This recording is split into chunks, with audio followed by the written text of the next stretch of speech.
The Flash may be the fastest man alive, but nobody is fast enough to outrun the hate-filled side eye you get on the subway or walking down the street, or the grips of depression. You can't outrun the inevitable altercations that cause issues between superheroes who all have their own sense of justice and morality. But which superheroes do you think are friends with the Scarlet Speedster that might have at least started out as something else? That's what we're exploring today. Let's do it. In at 10, Quicksilver. The Flash is known as the fastest character in DC Comics, and while Superman may come close, he doesn't hold the title of fastest man alive. Over in Marvel Comics, however, that title belongs to Quicksilver, a mutant hero with an arrogant demeanor and formidable speed. He rarely meets anyone or anything that can challenge his velocity until the DC vs Marvel crossover event where he faced off against the Flash. Yes, this actually happened. At the beginning of their battle, the two heroes were evenly matched, but Quicksilver briefly gains the upper hand. However, it doesn't last long, as Flash's speed proves to be too much for Quicksilver to handle.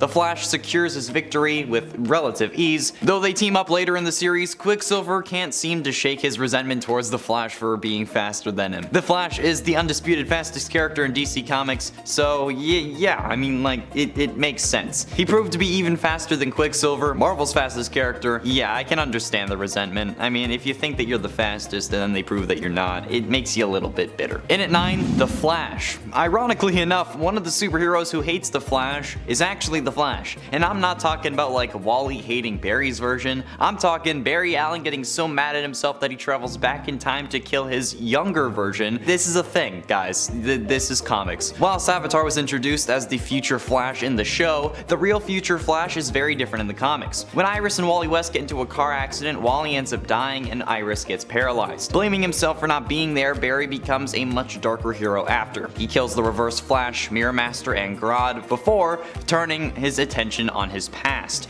The Speed Force has a tear in it, so Barry kills his younger self and uses the energy to seal that tear. Good Barry wakes up in a savage world, a place outside of time, and he uses his intelligence to return to the normal world and then fights off his future self once again. The two then team up against a different villain who wants to use the Speed Force to destroy the world, and the older Barry creates a large enough explosion to kill the villain, which was technically himself. But basically, the gist of this storyline is that Barry's mad at himself for not being able to save Wally and Iris, so he decides that the only way to fix this is to go back in time and kill his younger version, because that makes sense. In at 8, Kid Flash. Wallace West, also known as Kid Flash in DC Rebirth, is the son of Daniel West, who becomes Reverse Flash, and the nephew of Iris West. Due to some time-traveling events involving the Speed Force and, you know, the reasons that they had to make sure that the characters were the same age in the comics, Wally gains speed power similar to his idol the Flash and becomes eager to fight crime. But he needs training because, you know, he's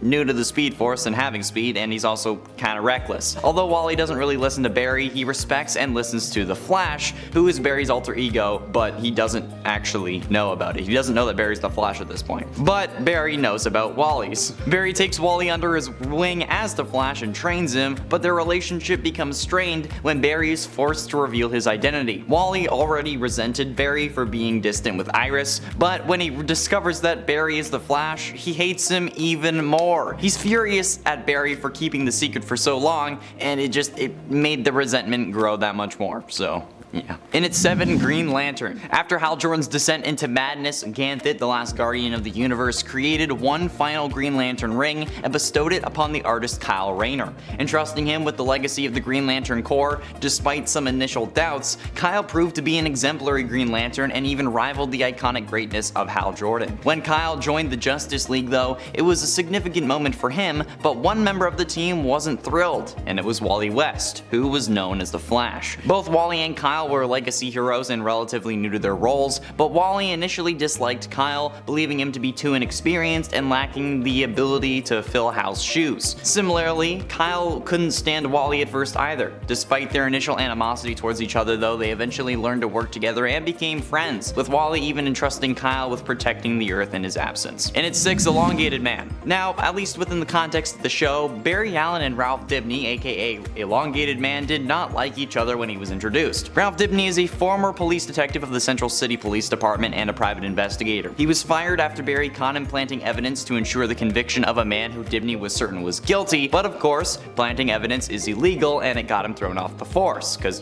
Barry reported him, causing him to have to turn into being a pretty piss-poor PI, honestly, but also starting to hate Barry. And Barry hated him, due to not only his own strong sense of justice, but also the fact that his father was an innocent man in prison for a crime that he didn't commit. So you can kind of see how planting false evidence would kind of trigger some anger. In the pre-Flashpoint timeline though, Ralph was one of the people who lost their lives during the Star Labs particle accelerator explosion. However, he reappeared alive in the post-Flashpoint timeline, gaining his powers due to exposure to dark matter from the Speed Force thanks to the Thinker's timing. Using these powers, Ralph joined Team Flash and began acting as a metahuman vigilante and superhero, initially referred to by the media as Stretchy Man, but shortly thereafter being dubbed the Elongated Man. Thank God for that. He and Barry then buried the hatchet, ironically, and left on good terms. Well, he left the show. Not on good terms with the show, but on good terms with, character-wise, not the actors. It's a whole thing. Halfway through in at number 5, Vibe. After the creation and the reset of the Flashpoint timeline in Season 3 of The Flash, there was some serious tension between Cisco Ramon, aka Vibe, and Barry. The result of this, that was slowly revealed, was that in this timeline, Cisco's brother Dante was killed in a car accident, while this event never occurred in the original timeline. Dante's death affected Cisco greatly, to the point where he would frequently ask the Barry of this timeline to travel back in time to save Dante from his death, although this Barry would always refuse, driving a wedge in the two's relationship. At some point after this though, Cisco began to attend regular talk therapy sessions to express his grief, and having realized what had gone wrong, Barry explained to Team Flash how he saved his mother and how he changed everyone's lives in the process, which only angered Cisco more, because now he knew that Barry had saved a member of his own family but refused to do it for a member of Cisco's. They eventually made up, but Cisco definitely hated Barry for a good chunk of this season, being at odds with him even during the Invasion crossover event of that season until the last part of it, when Barry was going to sacrifice himself to the Dominators, and then Cisco's like, "You're my friend," and I'm like, how does that clear everything up? But oh well, they had to do it. In at 4, Green Arrow. Oliver Queen, also known as Green Arrow, is arguably the most politically aware superhero in DC Comics. He advocates for the common people and doesn't have much patience for those who don't. And while he may not be the most powerful member of the Justice League, he is still important to the team, serving as a grounding force. In The Flash and Green Lantern Brave the Bold number 4, Oliver strongly disagrees with Barry and is just, there's a whole thing. He's appalled by the brutality of the police system and is disappointed that Barry is not more aware of it, while Barry believes that the police keep law and order in the city. I mean, I guess it would make sense for him to have that view because he's a CSI, but he's also a superhero who's doing the cops' job better than the cops. So Oliver thinks that the cops need to be monitored more closely, and he wants Barry to see that and just not be naive about it. But yeah, it causes some conflict, as you can suspect if you've ever been on Twitter. Hal Jordan watches the arguments between the two, feeling powerless to intervene, but eventually they do reconcile their differences, but this clash of opinions was not resolved permanently. Green Arrow is a politically aware superhero who champions the common people. Yeah, when he disagrees with the Flash on the issues of police brutality and the like, he's definitely gonna cause some friction, although this isn't a thing in the TV show. But I mean, they also had to give Barry a mentor because he had to figure out how to be a hero somehow. So getting close to the end in number 3, Supergirl. In the New 52 storyline, Kara Zor-El arrives on Earth to a world that she doesn't fully comprehend and that fully doesn't understand her. Despite Superman's attempts to help her integrate into society, she still feels like an outsider and yearns for her lost home. So when the Kryptonian villain Hell appears and promises to restore Krypton to its former glory, Kara eagerly joins him, unaware that she's just being manipulated and endangering Earth in the process. Despite the efforts of Superman, Wonder Woman, and the Flash to stop Hell, Kara fights alongside him, hating the Flash for his interference, being unable to understand why he and Kal-El won't let her go home. However, with the help of the Justice League, Kara eventually comes to see the truth and just realizes the danger that this villain possesses and that she's actually just being manipulated and he can't can't bring her home, so she ultimately abandons her misguided quest and chooses to stay on Earth. But again, she was fighting the Flash, so it's good enough for this list. Superheroes can't hate each other forever, otherwise how are they gonna do comics where they team up so that the DC can make more money, okay? Come on. But ultimately, in at number 2, Jessie Quick. After acquiring speed powers through her father's formula, Jessie Quick desired to become a superhero. She crossed paths with Wally West, who started to train her, claiming that she could be his successor if anything ever happened to him. Jessie was thrilled with this, but her happiness was short-lived when she discovered that this was actually just a ploy. Wally was really using her to put pressure on Bart Allen, known as Impulse at the time, to take the mantle of the Flash more seriously. Jessie then felt betrayed by Wally's decision and came to loathe him, understandably. But despite her anger towards him, Jessie ultimately saved Wally's life but suffered significant injuries in the process. As Wally helped her recover, Jessie lost her powers, which she believed was due to Wally's actions, but was actually just the result of Savitar's interference. Nevertheless though, Jessie remained resentful towards Wally and did not like him, because not only did he lie to her, use her, and then also get hurt in the process of trying to save him, she also lost her speed. So I get it, okay? I get why she would hold a grudge against him even after saving his life. And finally,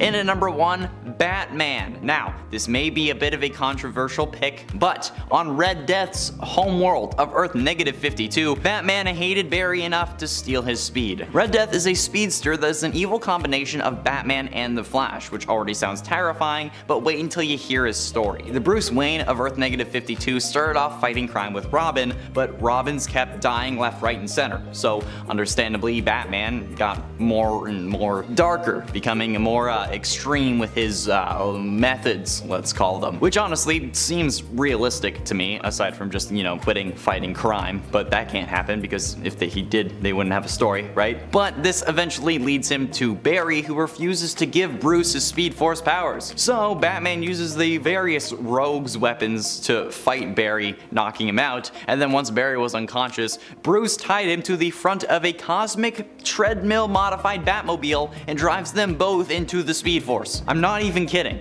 okay? I don't even know how that happened, or like how it logically worked, but okay, you do you, Bat Marty. You need to go back to the future in your Bat DeLorean cosmic treadmill. But yeah, when entering the Speed Force, Barry and Bruce ended up fusing together into an evil Batman with super speed and a lust for killing, while Barry's mind was trapped in Bruce's body. I think that qualifies, and if you want to see more about the Flash, Barry Allen, Batman, all the lovely stuff, click the video that's popping up on screen. Thanks for watching.